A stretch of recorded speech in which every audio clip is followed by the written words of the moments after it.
Okay, Junior, so we'll pick it up here with talking section 7.3, the Mexican American War. So to kind of fill in where we had left off here, again, I want to understand that the last section we talked about was Texas Revolution that lasted from 1835 to 1836. Very short lived conflict between the people of Texas and the country of Mexico, where the people of Texas are going to win their independence from Mexico. They're going to exist as an independent country for about the next 10 years or so. And then finally in 1845, the United States is going to annex Texas and it's going to become a U.S. state in December of 1845. All right. This is going to lead to a war with Mexico, mostly because there is partially, I should say, because there's a border dispute over what is the boundaries of Texas, and because the United States and James K. Polk are land hungry. They want to acquire the rest of the Mexican land in what is now the present day United States. So getting into the war with Mexico and kind of how this all happens is President James K. Polk believed that one of the only ways the United States would acquire the rest of this land from Mexico was through a war. Okay, when I say the rest of this land, I'm talking about like California and Nevada and Colorado and Arizona and New Mexico, parts of Texas. You're looking at the southwestern corner of what is now the United States, okay, and then some. And Polk believed that was the only way they would acquire it was through a war. Okay, so kind of understanding that, and being aware of this is what it was. Okay, as far as the reason that Polk is actually going to use to try to push for a war declaration, we'll get into that more. But there was a quote unquote a border dispute, and I use that term very loosely, over the boundary of Texas. The United States believed that the boundary was the Rio Grande River, and I'll show you that in a second. Mexico believed that the boundary was the Nueces River. All right, so showing you what this looks like on a map here really quick. The Mexican-American War is going to start over this disputed territory here in Texas. Here you see the Rio Grande River. I'm trying to tracing with a map cursor. The Nueces River was right here. And so in the words of Texas, in the minds of Mexico, that's where Texas ended. That it was just this that was Texas. The United States believed this was also a part of Texas, okay? And that's really how this war is going to start. Combine that with the fact that the United States is land hungry, okay? So Polk, instead of trying to just go to war right away, which eventually is what's just going to happen, is he's going to send a U.S. congressman to Mexico to try to negotiate with Santa Anna and the Mexican government on acquiring this land. I would also understand that the Mexican government at this point in time was not very stable. They went through a lot of presidents and leaders and people of that nature really quickly because of the instability of their government. But Polk is going to send John Slidell to Mexico. And John Slidell spoke Spanish-speaking congressman.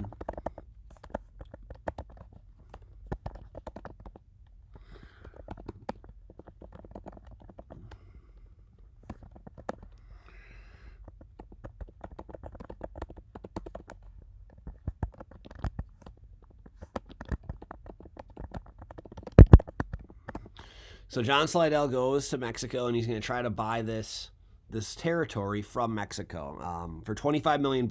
Polk instructed him to offer $25 million, a max of $25 million, and if they took it, great, and if not, that would kind of force what would have to happen next. So John Slidell makes the trip to Mexico. Mexico is going to reject the offer. Slidell is then going to recommend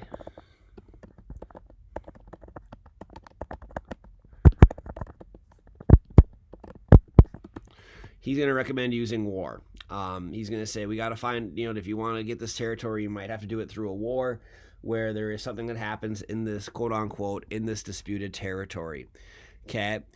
And that's what's going to kind of happen here. And this is the greatest controversy associated with the Mexican-American War is, did the war, was the United States invaded? What kind of all happened here? Because the stories are all kind of funny. But war becomes a major topic or a major possibility in the United States here in 1845, 1846. And Slidell is going to recommend to Polk that war might be necessary if he wants to acquire the rest of that land. So as war starts getting talked about, in Congress, because again, Congress in the United States, that's who has the power to declare war. I would understand that war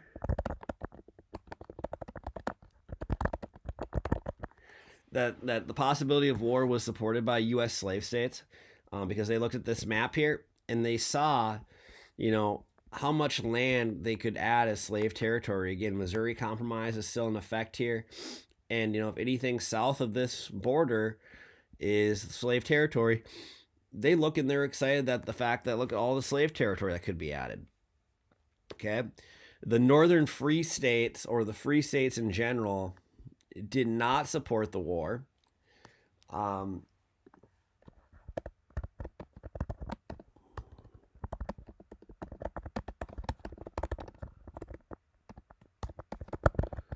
The war was opposed by northern free states because of the fact of how much slave territory it would add. And so that was, when we start talking about the sectional attitudes about the war, that's what we're looking at is, the slave states supported it because they could add more slave territory. The northern states didn't like it because of the fact that it would add more slave territory. What do we do here? And that's, again, something else. We're talking 1845, 1846. We're, 14 years away from a civil war here at this point in time. It'll be during this time, too, in Congress where there is a congressman. His name's David Wilmot. David Wilmot was a northern congressman, and he's going to write up what's called the Wilmot Proviso. Excuse me, words are hard for me this morning. Wilmot Proviso, which was a proposed law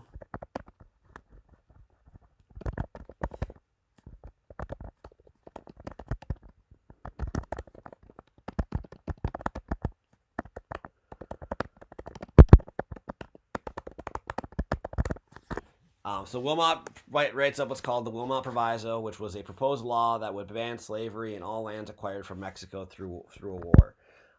It never gets passed, but what the free states started doing is they would attach the Wilmot Proviso to pretty much anything they could to try to get it passed, like war declarations or whatever. They tried to do whatever they could to get it passed. It never does, though. Okay. So before war is actually declared, okay, there is going to be this big, obviously congressional hearing about things, okay, and eventually war does get declared here in 1846, but there was a lot of controversy. So when Polk approaches Congress for a war declaration, he tells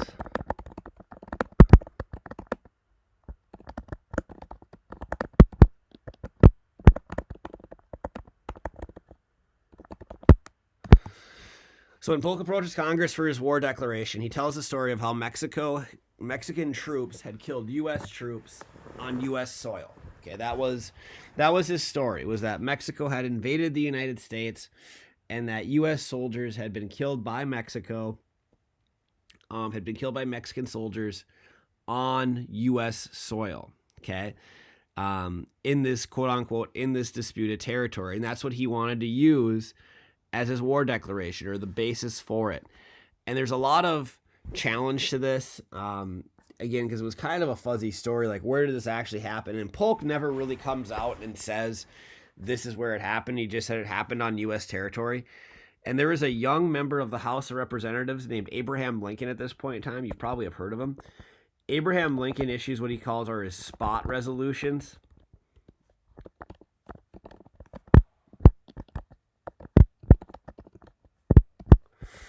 Where he asks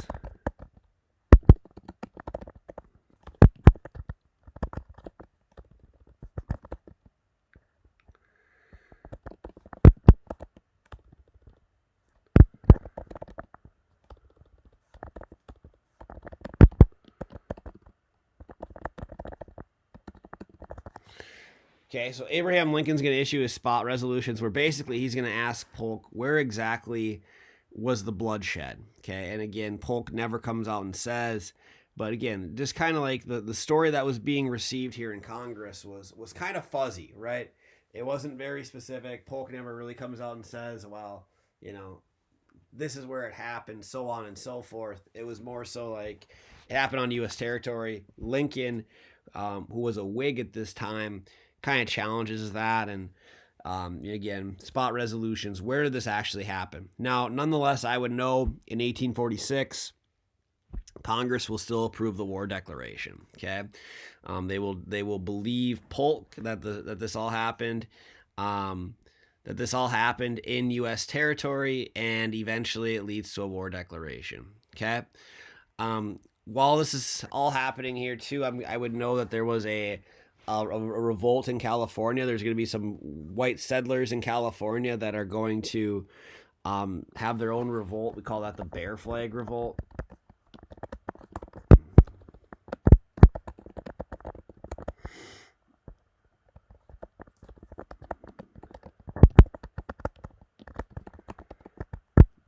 So that's also going to be happening around this time too in California. And again, the United States, the other place they wanted to add was California. So as far as the war itself, again, this war is going to last just over a year and a half. It was very one-sided for the United States. I think Mexico wins a couple of small battles here and there, but the United States will win any of the major battles. The United States, they will win. Zachary Taylor, who goes on to become the U.S. president, General Zachary Taylor.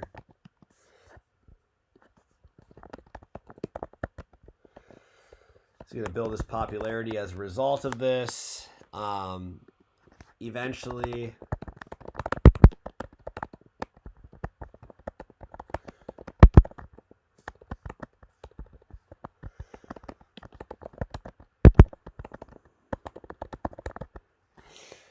the United States, this all kind of ends when we lay siege to Mexico City, and Mexico, their capital, they're going to surrender. And that's going to be the end of this. And again, Mexican-American War, very one-sided. Mexico had a lot of turmoil at the time too, because of the fact of some of their government instabilities and different things of that nature.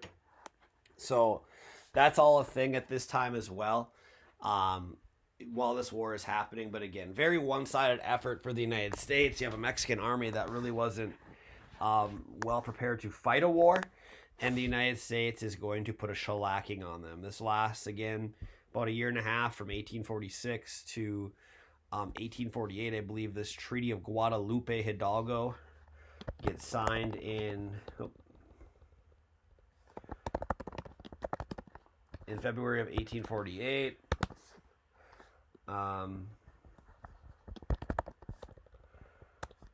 And what it does is it sets boundary of Texas at Rio Grande River. U.S. pays Mexico, I think we pay them $15 million.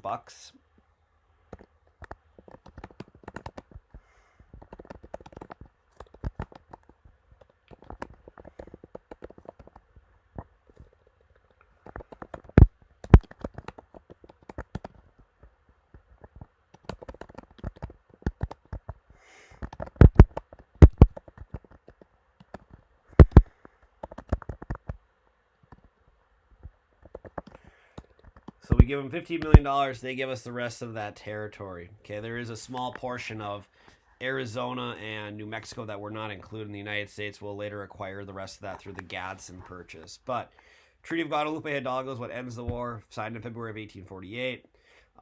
Sets the boundary of the Texas at the Rio Grande River. The United States pays Mexico $15 million for remaining territory, which included California, most of Arizona, like the entire southwestern corner. So the United States, as a result of this Treaty of Guadalupe Hidalgo, right, this is what we add. So wherever you see blue on here, this is what gets added after the Mexican-American War, plus all of this, the disputed territory, obviously. becomes a part of the United States as well. So that's what we get here after the Mexican American War. So you can kind of see that corner of land there. Okay. Interestingly enough, so the Treaty of Guadalupe Hidalgo gets signed in February of 1848. In January of 1848, there was gold discovered in California. So we'll talk about the California gold rush here too in a second. But General Zachary Taylor, again, very popular during the Mexican American War.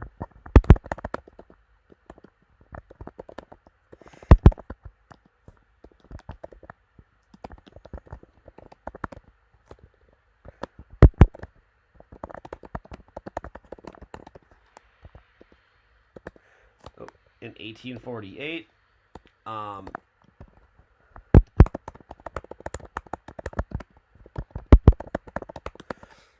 he'll use that popularity. The Whigs will elect him again. He was a Whig president. Again, the Whigs at this point, he'd be I guess technically the third Whig president, because you had Henry Harrison, who died right away, and then John Tyler, James K. Polk in the middle there, and then you have Zachary Taylor, who was a Whig. He had some interesting stances. Dies in office as well. Millard Fillmore will take over for him, but he does become president in 1848. Okay. So like we had said here, we'll talk a little bit about California as well. So in February or January of 1848, gold is going to get discovered in Sutter's Mill.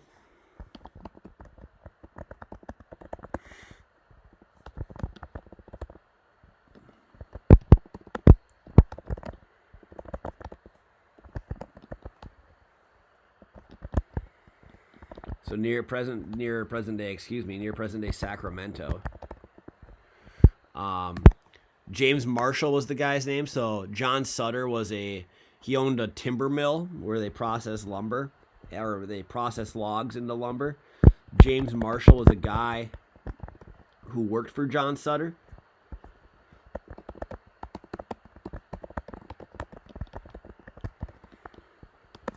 So this mill was built along what's called the American River here in Northern California. James Marshall spots gold flakes in it. John Sutter asks him to keep this a secret.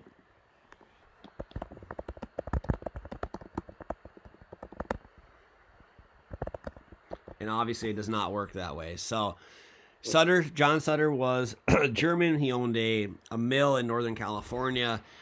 James Marshall, who worked for him, saw the gold flakes in the American River, and this is essentially what sparks the California gold rush. Sutter really wanted to keep this a secret. All this is happening during the Mexican-American War, and then less than a week after this all happens. So I think gold gets discovered like on January 24th, 1848. On February 2nd, 1848, the Treaty of Guadalupe Hidalgo was signed. The United States acquires all of California, ironically enough. Quite the timing for the United States. As far as the impact of gold fever, I would know that this leads...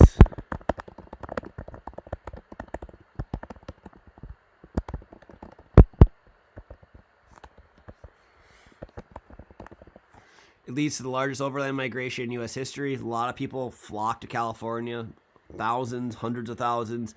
It's going to lead to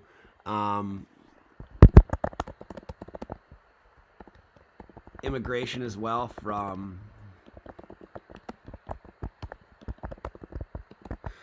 it really became quite the worldwide thing. Also leads to a massive population increase in California.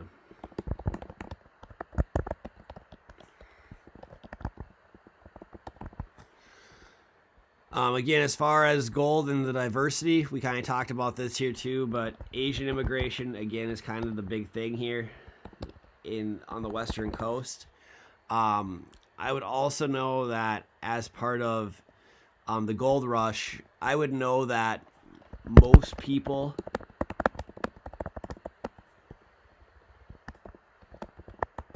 did not become rich from finding gold. Some did, not many though. Those that became rich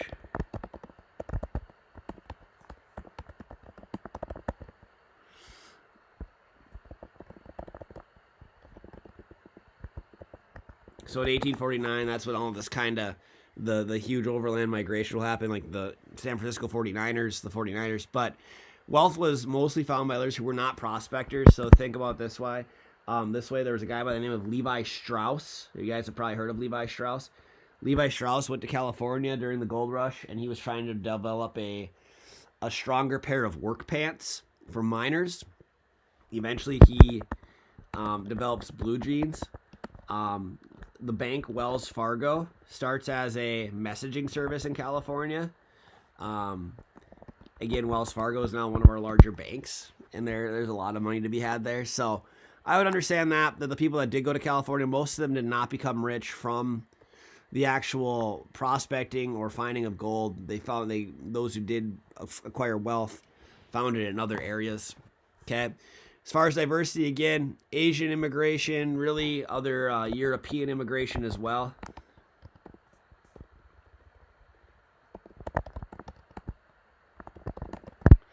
Like Russia, for example. All right, but that's pretty much it. Like it was a huge deal. Again, it kind of goes back to the idea that people, when they hear gold, they will come a knocking. And so in 1849, that's when we see all this happen. Eventually, it becomes known that there was gold in California. The Mexicans were super upset about that when this all comes out, when they figure out the timing of everything. Kind of felt like it's the United States pulling another fast one on them. But again, this is manifest destiny, and the United States has now completed their puzzle from sea to shining sea at this point in time.